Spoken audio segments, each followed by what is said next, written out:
Doctor ইউনূসের মতো একটা asset নির্বাচনের আগে যদি মৌলিক সংস্কার না করে যেভাবে মাথার তাজ বানিয়ে রেখেছিলাম, আমরাই আপনাকে ইতিহাসের শ্রেষ্ঠতম গাদ্দার ঘোষণা করবো, মনে রাখবেন।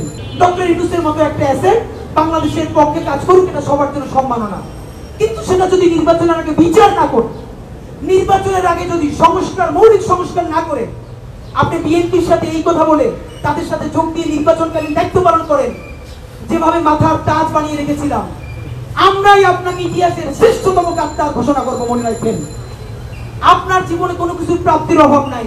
তরুণদের কাছ থেকে, শহীদদের মায়েদের কাছ থেকে, শহীদদের সন্তানের কাছ থেকে জুলাইয়ের গাদ্দার হিসেবে বিবেচিত হয়ে কবরে যাইেন না।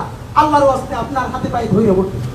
বিএনপির ভাইরা যেই শহীদ জিয়া বাকশালের পর নতুন গণতন্ত্র ফিরে আনছে, যেই খালেদা জিয়া 91-তে শুধু ভারত বাংলাদেশ নিয়ে যাবে এই সত্য কথা বইলা তুমুল ভোটে নির্বাচিত হয়েছে, সেই জিয়ার দল, সেই খালেদা জিয়ার দল বিএনপি আজকে সংস্কারের পক্ষে যদি কথা না বলে, আজকে বিচারের পক্ষে বড় মিছিলটা না করে, তাহলে আমরা সেই বিএনপিকে বলতে চাই, মনে রাখেন, অভ্যুত্থান শুরু হয়েছে, অভ্যুত্থান শেষ হয়নি। দায়িত্ব নিয়ে বলি, ছোট মানুষ হিসাবে বেঁচে থাকবো কিনা জানি না। যদি বিচার না করে, মৌলিক সংস্কার না করে নির্বাচন করে ফেলা হয়, মনে রাখেন, আগামী 3 বছর, 5 বছর বা 10 বছর, সামটাইম যে কোনো একটা সময় দেশের চূড়ান্ত একটা গণ অভ্যুত্থান হবে।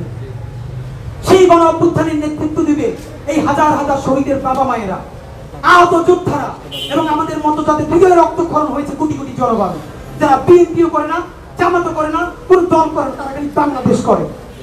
আর আমার আফসোস, সেই প্রতিরোধটা যদি শহীদ জিয়ার দল, বেগম খালেদা জিয়ার দল, বিএনপি যদি জনতার প্রতিরোধের মুখে পড়ে, আমাদের আফসোসের শেষ নাই। বিএনপি পায়ে ধরে বলি, জনতার প্রতিরোধের মুখে শিকার হইেন না। আওয়ামী লীগের চেয়ে বেশি শক্তি কোনোদিন বিএনপির নাই।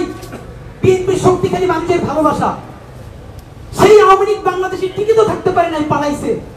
আজকে যদি সেই আওয়ামী লীগকে পুনর্বাসন করে ভারতের প্রেসক্রিপশনে আর একটা ছোট বিএনপি, আর একটা ছোট আওয়ামী লীগ হয়ে ওঠে, স্বেচ্ছাসেবক দল এর কোন নেতা যদি একজন 14 বছরের কিশোরীকে বিয়ে করতে না দেওয়ার কারণে যদি তার বাবা মা অথবা তার আত্মীয়কে হত্যা করার সাহস পায়, সেই বিএনপিকেও প্রতিরোধ করতে যদি আমাদের জীবন যায়, আমরা পিছপা হব না ইনশাআল্লাহ।